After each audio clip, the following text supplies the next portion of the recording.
Hello again, my good friends, or, viewers. You have been asking me for this what if a lot throughout the past video and now two other videos. And I was thinking about it and I was like, you know what? I ain't gonna torture you anymore. I ain't gonna torture you anymore. I'm gonna make part 6 right now. It's probably gonna come today or tomorrow. Like the time when this shows up. Whatever day it is when this shows up, well, that's a little bit early for you. So, practically, what we're going to do here with What If Deku Had the Clone Army is a quick recap, and please stick to the end of this video, because this may have something important for you about more what ifs, and if this what if is going to continue. So, where we left off, Overhaul had some dudes trying to get Eri back. Well, they found Deku at a fair with Eri. But when they tried, they died. Well, like a few of them. Other ones got knocked out, practically. He had a clone trooper named Hawk take him back to the Venator in Deku's special spaceship. His own custom spaceship. And practically, they also helped treat Eri, help take care of Eri, Delta Squad with Deku and Kendo. But also, we did do a recap of the months that they did pass in the last episode to explain how Deku's clone troopers with Delta Squad helped the defense of the training camp, if you want to call it that, and practically helped out the heroes there. I know this explanation's being pretty long, but believe me, it's almost over. So, not only that, they also had, saved Coda, which from the last episode, I did not say this and I forgot. Coda's parents in this timeline are alive, and when they found out that Coda, the training camp happened, they freaked out and they're heading over there. Don't worry, we'll cover over that, but whatever. Let's continue what I was saying. That too, with the Coruscant Guard, because Kirishima activated his button. Because in the last episode, if you go back in time, if you want to go look at that, I said that Deku asked them if they want to join him. That's the end of this explanation, and now let's get into the what if. Real quick, just to explain, I did rewatch the video, and I did say that on accident. Whoops. But no, yeah, I did save Coda's parents in this timeline. So yeah, just real quick, just double telling you again. So let's continue with this what if. So where we take place is where we why could I not say it right? Just where we left off. There we go. Now I can finally say it for some weird reason. So practically after the assistance during that moment, Coda is safe. Everybody who was there in canon was safe because of the clones. But some of the people who were injured were, taken to a facility into space. And you might be wondering, K.infinite, why would they agree to this? It's because these people are in critical condition and they need to go to a sky, and something in the sky practically, where it's overhead of the camp anyway, so it's not that far away. Luckily, because Deku's clones were there, they didn't call the police yet. They given Deku, because the heroes who are there like Deku and his clones because they saved the water hose heroes during their time of need. And Coda loves the clones because, as well, he loves the clones, but he likes Deku more. He sees Deku as one of his favorite dudes because since he was all in charge and could tell the other ones what to do. But now his second favorites are Delta Squad. Yeah, Boss is one he likes Boss because he's a boss, and he likes certain members of it, but I ain't gonna go into detail into that until later. So let's continue. So practically, Mandalay is happy that Pitsy Bob is safe. Like, she's knocked out, but like kind of bleeding, but she's safe at least, you know, in a way. And the students who were again critically injured or just barely wounded, taken to the, you know, medical ship, if you want to call it that, which it's not armed because it's a medical frigate. It doesn't have any weapons. So it's escorted by a miniature one that has armaments, but only to defend the cruiser if anything bad happens. So, yes. So they grab whoever was injured and take them to it, and the people who weren't either. Just in case, because they don't trust if they got rid of all the villains who were there, or the Nomus. Because, remember, the clones know about the Nomus already, so just letting you know. So practically, this is where, you know, Kyoto's parents and UA are, you know, sending heroes at this point over there. The police are not involved yet because Deku's clones were there, and UA is trying to use this opportunity to talk to Deku again, since last time they didn't really got anything in return. And Deku is there with the Coruscant Guard, but with some of his dudes too. Since all the ones wearing red are kind of Kirishima's dudes, you know? So, when they are, like, whoever's not injured, they're not in, like, the medical bay. Like, they're, like, kind of in, like, the main area where the gunships are. They run into Deku, and Deku sees them all, saying hello and hi. And also, I don't remember this. You know what? Screw it. Yeah. I'm gonna change one thing, but if I didn't say this in the last episode, Bakugo is the only person who got captured. Yeah, like, if I said no one got captured, I'm saying Bakugo is the only person who did. So yeah. Because, for plot sake, and I want him to, so yeah. So, Deku's there with some of his boys, and he says, "What's up, Kirishima?" And half of the class look at Kirishima, except for the ones who are working for Deku. Like, Tetsu. And in this timeline, I'm gonna change one thing. Shinzo was there. Reason.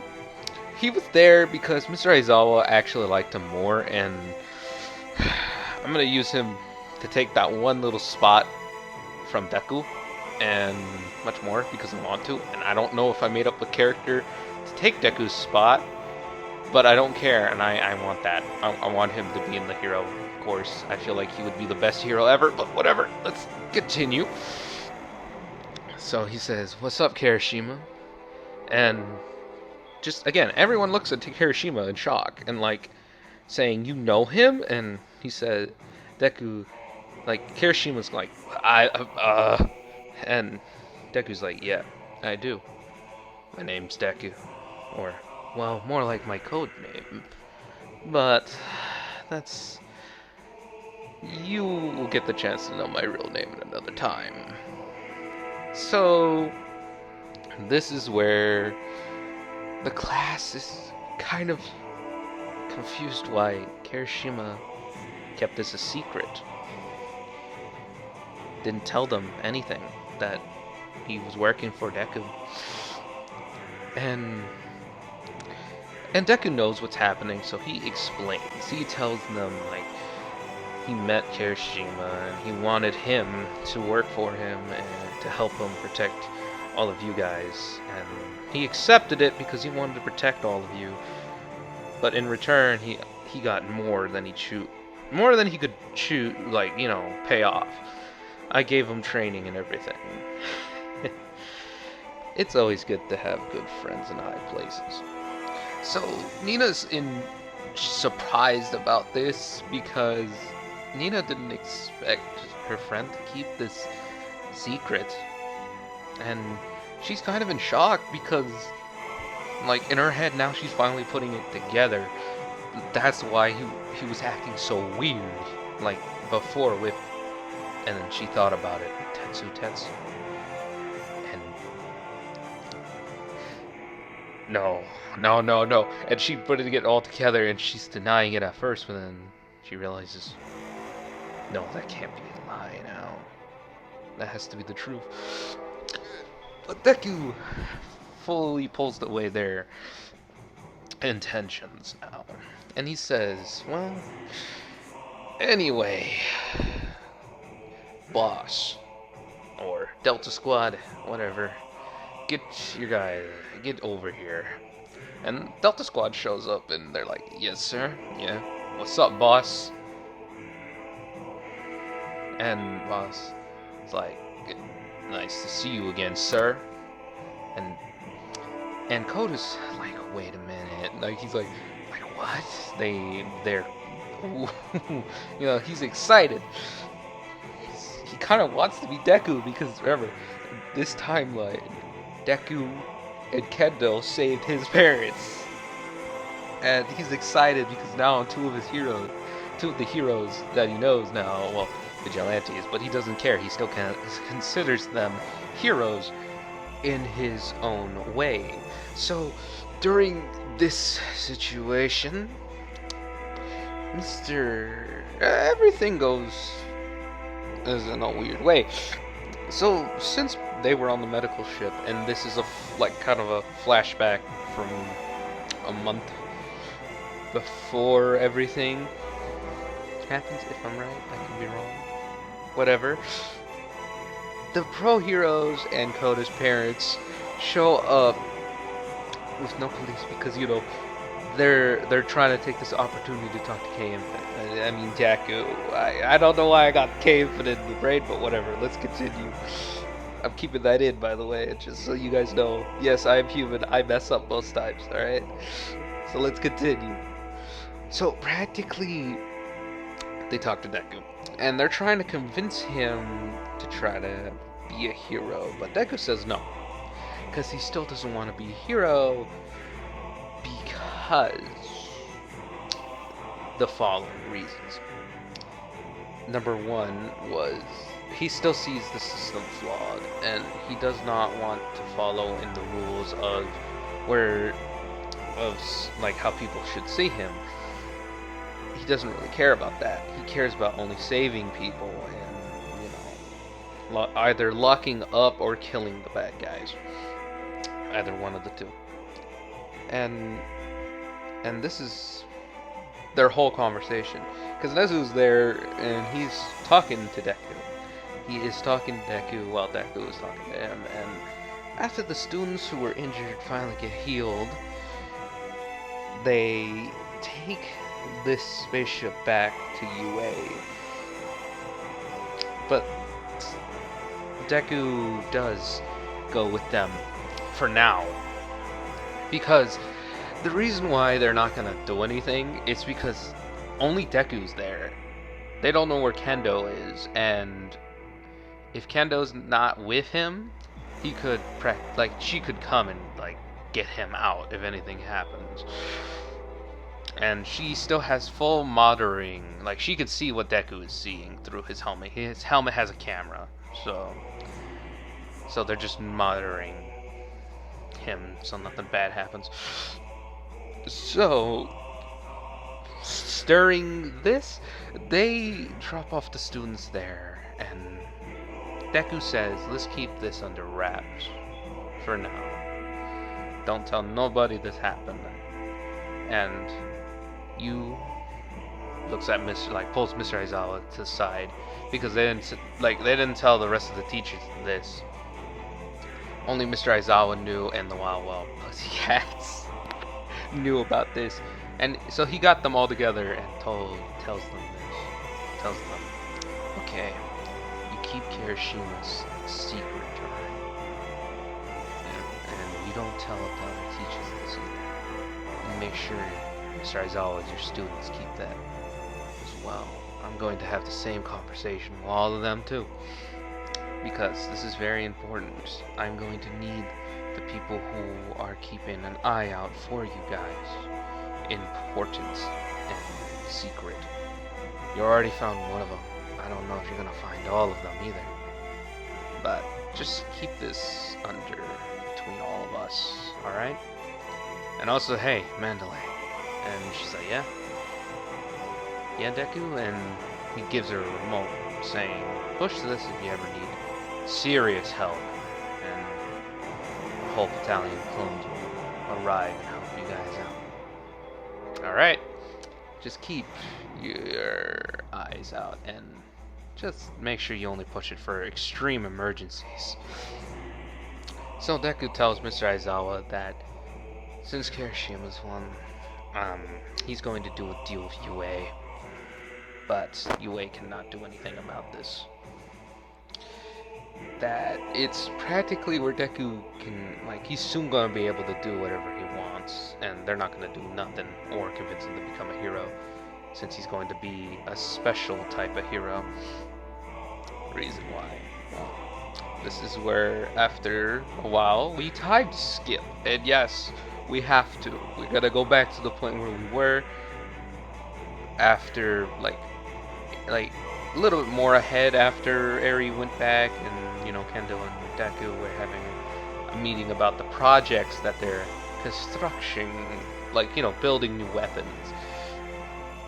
So one day, Deku noticed this, and he found out from a crime syndicate, from a different branch of the Yakuza. If I'm right, I could be saying their name wrong. If I am, I am sorry. But yes, and it's not overhauls dudes. It's a different type of dudes. They're not overhauls, and they were gonna try to kill high people in the government for good reasons. And it was the dude who was some of the leaders of Japan, practically, and the hero mission people, and just people in general, like the high people. So when Deku found out about this plot, he got some Coruscant Guard ready, because Deku knows the Coruscant Guard the best to use for this type of situation, because they're more highly trained for that than any other clone units. Deku still takes some of his boys, but they're specially made for this. And this is before they save Bakugo. Yeah, I'm doing it where Deku saves Bakugo way later, because the League of Villains have not been found yet. So practically, Deku sends in the Coruscant Guard, and the Yakuza try to kill the people in the building, and before they could, they did go in there to kill all the guards and stuff, but before they could kill the people and get to their room, the clone trooper busted in through the windows and through their windows, and told them to get cover and stuff, and they killed the Yakuza that was trying to kill them. And they thought they got they were dead practically, and the people who were in the high government of Japan were thankful, but they saw a helicopter coming and about to shoot them with a minigun until a gunship, until a Y-wing comes in and destroys it and blows it up before it could do anything. And a gunship comes in and Deku walks out of it with Kendo, by the way. And they were "You saved us." And they're and Deku tells them, "Hey, I saved you. Yeah, sure. Can you do me a favor? Since I saved all your lives. I know I'm now technically considered my whole thing is vigilantes and stuff, but if you could give me and call me my own business and own, let's say, piece of the pie here,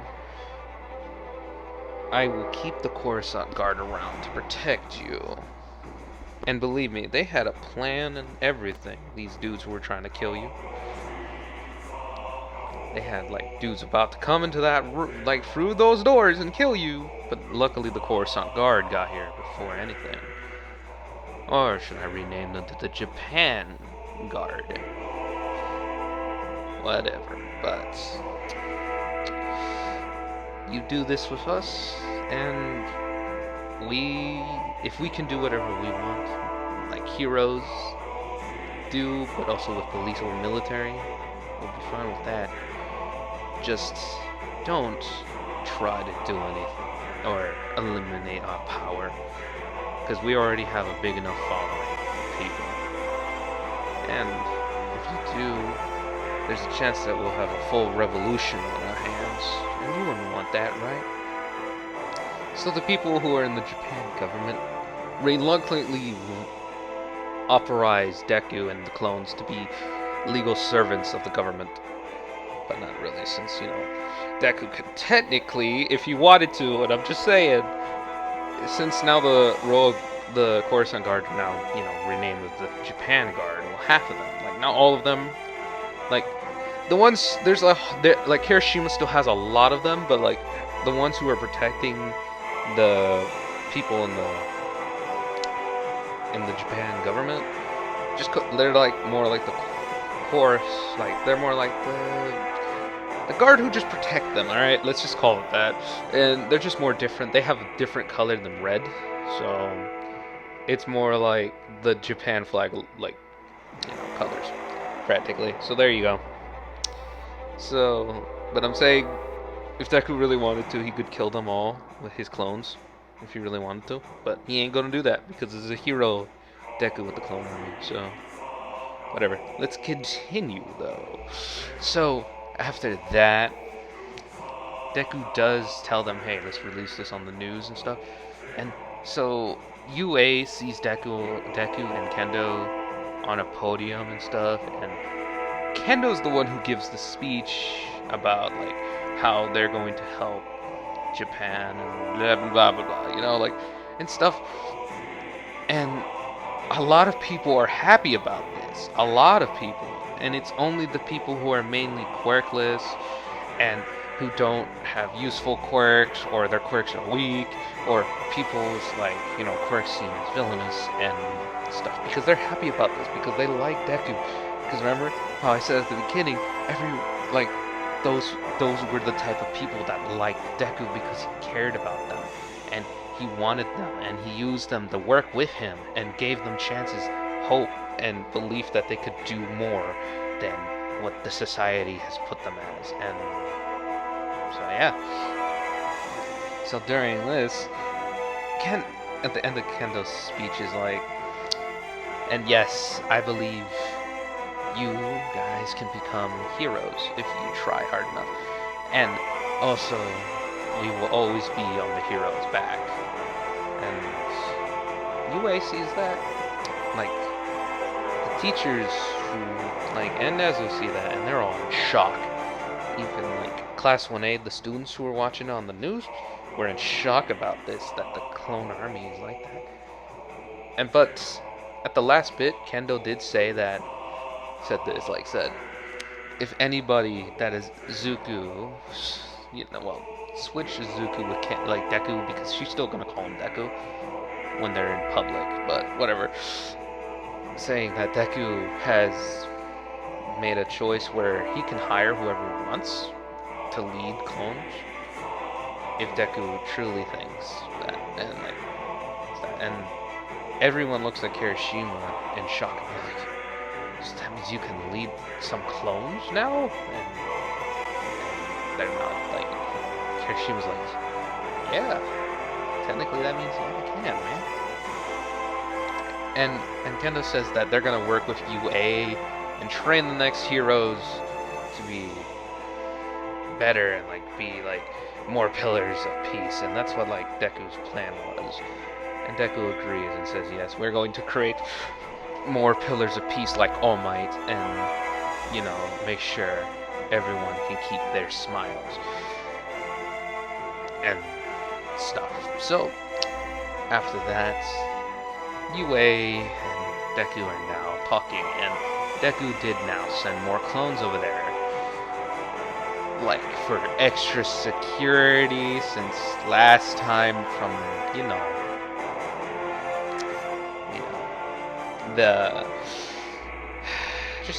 what happened at the training camp.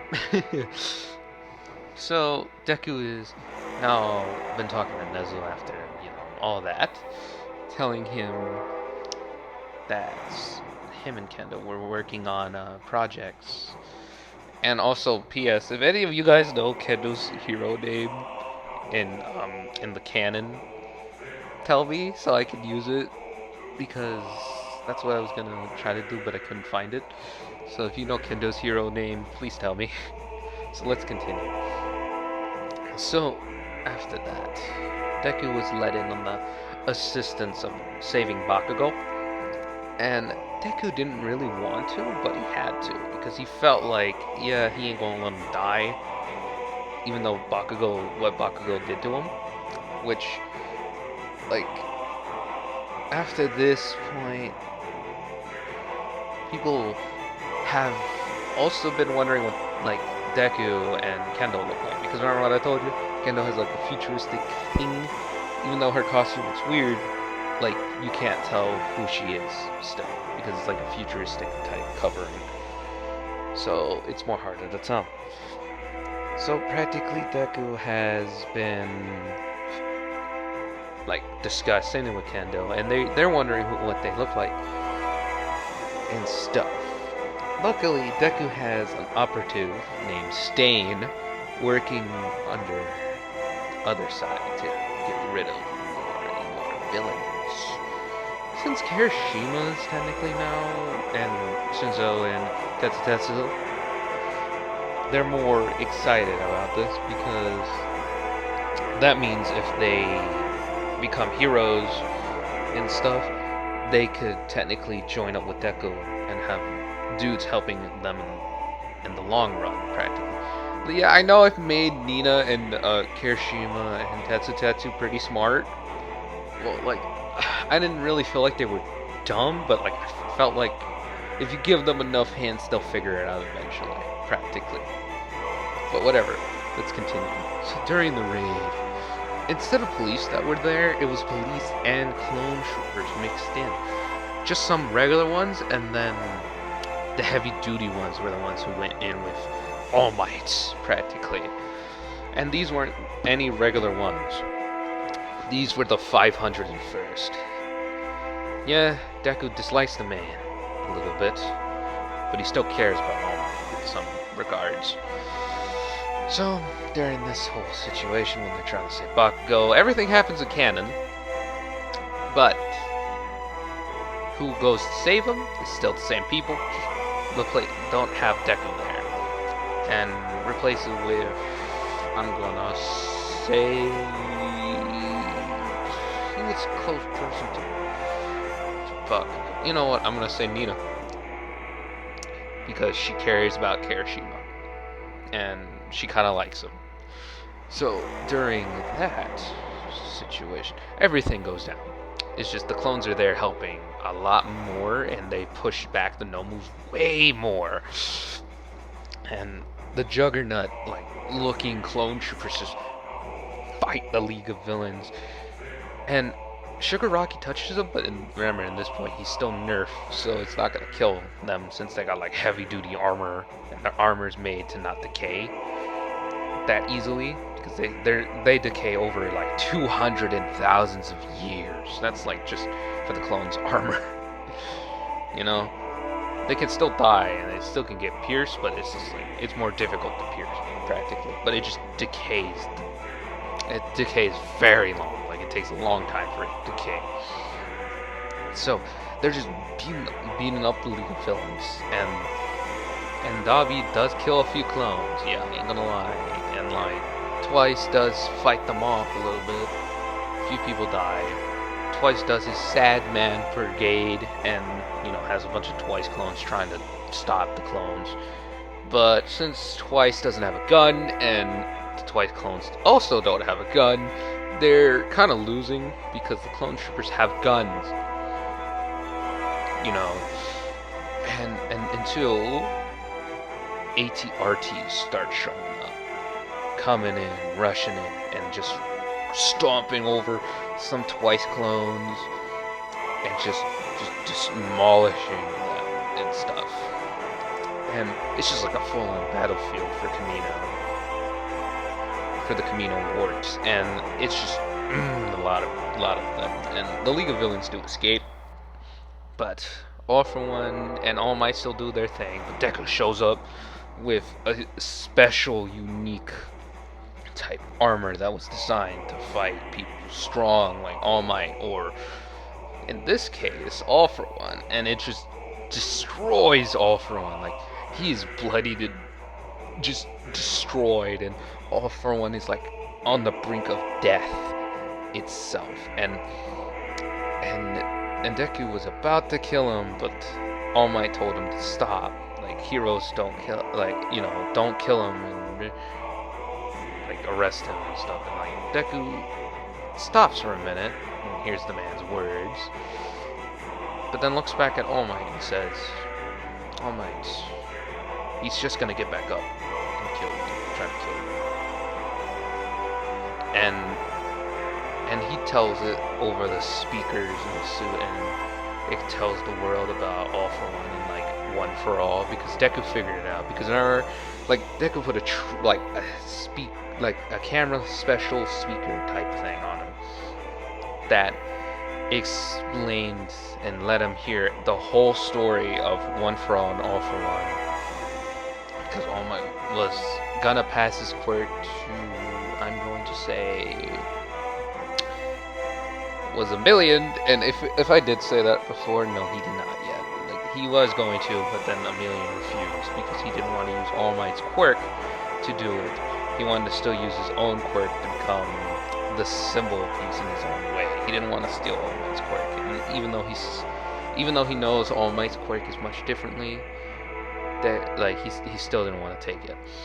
So now everyone knows about One For All and All For One, and Deku just like capacitates All For One, literally slowly killing him. And when All For One dies, a gush of light just hits up, releasing all the quirks that were just been stored up in All For One, just releasing it up to the sky until Deku sees one and knows who she is, knows what this person is, and collects the quirk with a unique device that was a project of Deku's, a storing quirk device. And it was a device that could store quirks like All For One's quirk, but the difference is it cannot store more than one. It could just only store one. This quirk was float, or yeah, I think it was float. Yeah, it was float. And he finally can complete the project that he was.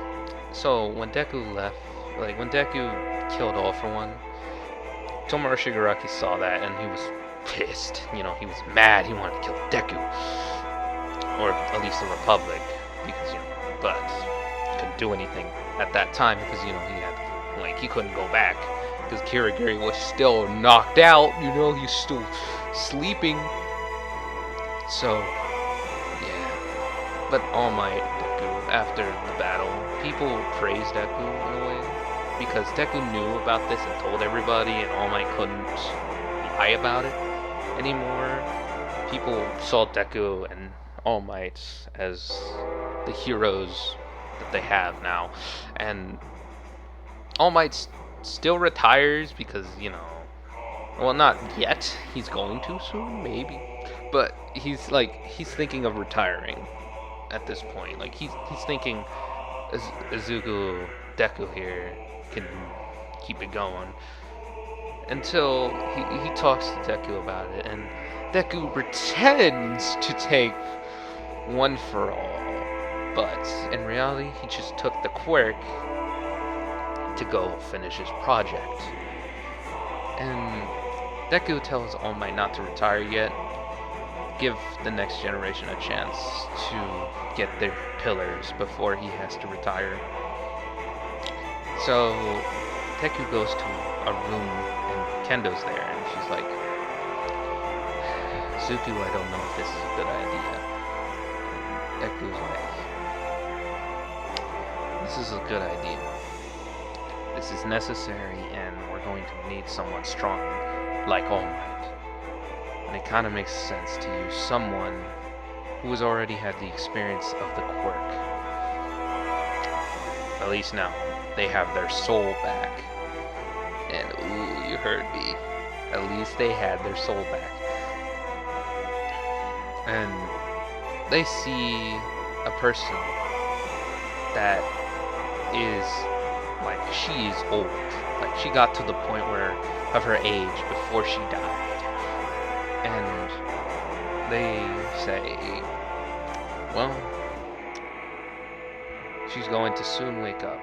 And they give her the All Might hair that, All Might willingly wanted to give Deku the quirk.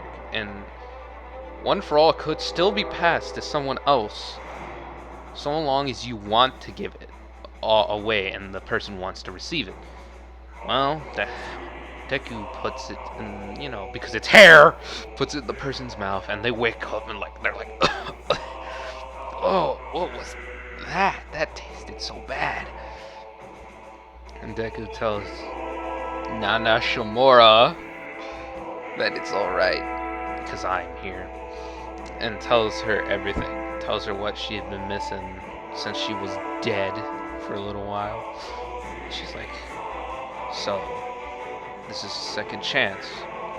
She's like, he's like, yeah, you got the quirk back. And she's like, wait, what about Toshinori? And Deku tells her that, yeah, All Might has already did what he could do. All for One is dead. But Civil War, there's a chance that may happen, and we're going to need someone else to be able to do what must be done. And I feel like you can do that. I know it doesn't make sense for you to regain the quirk twice, but technically you're in a different body in a way. She's like, what do you mean I'm in a different body? Well, your original body has been dead for a very long time, but someone saved your arm, and with the DNA of your arm, like your hand at least, I used a cloning tank to clone you. It was after 1 whole year has passed that you were fully ready, but you would still need to train again, because your body is it's still strong, but you still need to train a little bit more. So go check out the training go check out the training areas and just try your best here. And the reason why Nana Shimura is accepting this, just to make it where it was more easier for her to understand, Deku did put an inhibitor chip in her brain. Not to go against her or anything, it's just there to make her more acceptive of what he asks or tells her to do. Deku doesn't like doing this, but after a while, when she gets to trust him more and, does more for him, she's gonna, it's gonna be removed. So right now, All Might doesn't know about this. He just thinks, oh, Midori, Deku has the quirk now, and stuff. That's all All Might knows. But he's going to find out more soon. But anyway, let's continue. So during this is when we have a certain event happen. And we're going, and is that right? Hold on, let me look at my script I'm playing. But yes, this is where we're going to have a certain event, and I think you guys are going to like this event. And this event is very important for the whole plot of my What If. The island happens, and the way it happens, it doesn't happen the same way in canon. Yes, Wolfram is there and stuff, but he does not, since, you know what, yeah, I'm going to say this. He still gets the quirk, he just got it more early, before All for One dies. So there you go. And practically speaking, this is what happens. So everything goes the same way in canon. It's just Deku got there from other means. Since now he is a part of his own thing, but still helping the government. It's just his own hero. You could count him as his own hero agency, but he does more than heroes do. If you want to count him like that. He has the authorization to kill people, and he will always do it justifiable, he will always kill people justified. So yes. So Island happens similarly. People who were there in canon are there now. It's just Deku and Kendo are there, if you want to say that. With with some personal clone troopers of Kendo. Some of Deku's guys are there, but it's not like too many. Commander Green's there. Commander Cody. Same thing with Waxer and Boyle. Yes, and I know someone asked me where was Waxer, where was Boyle. Wonder what you're gonna do with them. Well, it was for this. So during their tour of Island, looking around, thinking of, we could use these for, some of our stuff, maybe, or get some components from this place. And this is when Deku runs into Malicious Shield, and Deku's more chill talking to girls now since he, has a girlfriend called Kendo. But anyway, so he's more chill around girls now since, he already had a lot of experience talking to one that wasn't his own mother. So, yeah. So Deku talks to her. They talk to each other with Kendo there. And they all talk. And they become good friends. And she finds out she was the one who saved her uncle, All Might. And she's pretty appreciative of that. And she asks him if he wants to meet David Shield. And he's like, yeah, sure. And Kendo's like, yeah, I want to meet David Shield. And so they walk around Island, and and they meet David Shield with All Might there, and David Shield is actually happy for Deku because he knows he's the one who actually healed All Might and actually healed his wound. And where did that happen? Well, it either happened, I'm gonna say two reasons how that happened. It either happened during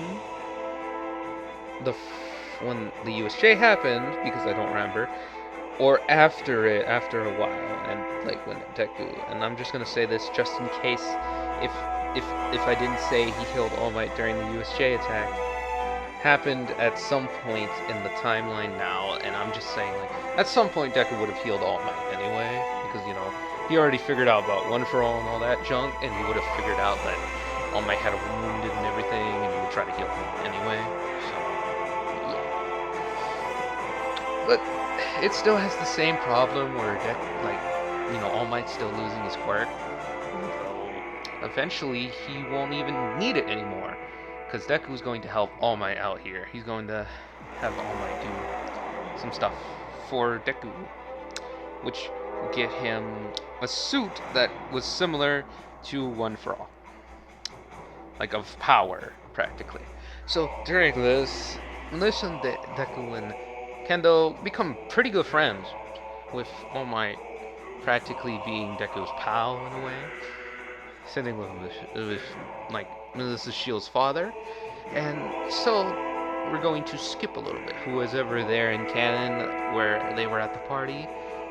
Deku was there this time. And the attack happened differently.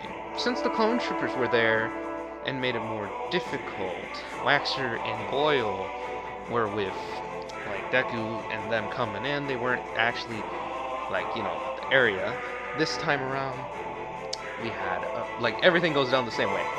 It's just have Waxer and Boyle, Commander Green, and Cody with a few clone troopers figuring this out from the second Venator, which yes, Deku made a second one at some point, trying to get control over the security system. Waxer and Boyle hold off some, the thugs that Todoroki and give me a second, Bakugo. Well, Waxer and Boyle is like, sir, we're going to have to help them out. And Deku's like, all right, you good with that, Kendo? Yeah. Yes, I am. So Waxer and Boyle one pulls up pulls out their blasters and starts shooting them, and actually potassates them, takes them out quicker than Bakugo and Todoroki, while the others keep pushing ahead. And since Deku has a jetpack and Kendo, because their armor is modified with Commander Green, and Cody, sorry, I was trying to remember. So during this, some things happen, and Deku is like fighting, like they're fighting the robots, and the people in Class 1A had to like stay back. And since and real quick at the beginning, the reason why they're still with them, since technically Deku is like a pro hero, he can still authorize people if he thinks they can help and quirks and stuff. So technically speaking, they still have an alibi if something went wrong here. So they rush up the areas of certain parts of this place. And when they are at the computer room, and Deku with his clones and Kando, which Kando is like beating the shit out of a lot of robots, I ain't gonna lie. At this point, so what else happens during this point of time? Practically during this, Deku's clones have been realizing something, and they're seeing a helicopter start to take off because, you know, it's happening. Commander Green and them, you know, with Deku, like, are reaching the top of the spiral, and they're getting up there. The whole scene with Ochako and stuff happens somewhat differently, because since Deku can fly and stuff, and Kando can fly, they just had to carry Militia Shield up there, you know? And Ochako, like, kind of, like, one of the clones just picked her up, practically, you know? And they bust through the wind, like, away in the wall, and you know that dude who tries to attack them and stuff, tries to fight Deku and stuff, but when he hits the armor, his little part of his body, whatever he was using, whatever his quirk was, it kind of broke a little bit, but it still damaged the armor, and the clones just shot his legs out from underneath him, and then they just stunned him a bunch because, you know, they forgot, oh, whoops. Well, kind of not, because they kind of wanted some revenge for Deku, you know, because remember, they care about him. They care about him a lot. So during that situation, yeah, like Wolfram, if that's his name, I don't know. He's the dude from that movie, from Island, you know. When that happens, when he tries to get away, a gunship just shoots laser with more clones. More gunships show up, shoots laser and hits Wolfram's helicopter in the back, and it starts spinning out of control. All Might jumps, like, you know, when he comes up the building that way and he starts destroying, which, remember, he's not weakened yet, so yeah, he's like full 100% All Might now. He destroys the helicopter. It still explodes. Wolfram still does his thing, but the difference is the reason why his metal quirk doesn't work on the clone's armor or gunship. It's because it's made out of a different type of metal that is not, like, able to be manipulated by him. Just to make sense, alright? So, when the cruiser shows up, it releases somebody. Deku informs that his new weapon is coming. And Kendo's like, really? We're gonna test it now? And he's like, yes, we have to. And so All Might sees it, and she shows up and just busts through, punching Wolfram from the back and like hurting him a lot because it's like full, pretty strong strength. And All Might's like, who's that? Why are they wearing a helmet? And this is where I'm gonna leave it off. So yeah, if you guys enjoyed what I did there, as for part 7, yeah, that's all I'm gonna say. Besides that, I got other stuff to say too. If you enjoyed how this What If was going, comment down below that. I'm going to refresh a new What If. I'm going to remaster it. I'm going to, you know, redo it because I feel like I can do better. And I hope you guys have a good Christmas, depending on what time this comes out. I know it was supposed to release yesterday by the time this comes out, and it just came out a little bit more later because, you know, I had it finished earlier before, but I kind of wanted to redo it because I felt like I could do better with this. So, yeah. And I hope you guys liked this new take of the story and of all the other projects Deku is working on. I wonder what you guys can guess of his other projects. That's all I'm going to say, and have a good Christmas and a Happy New Year, and peace.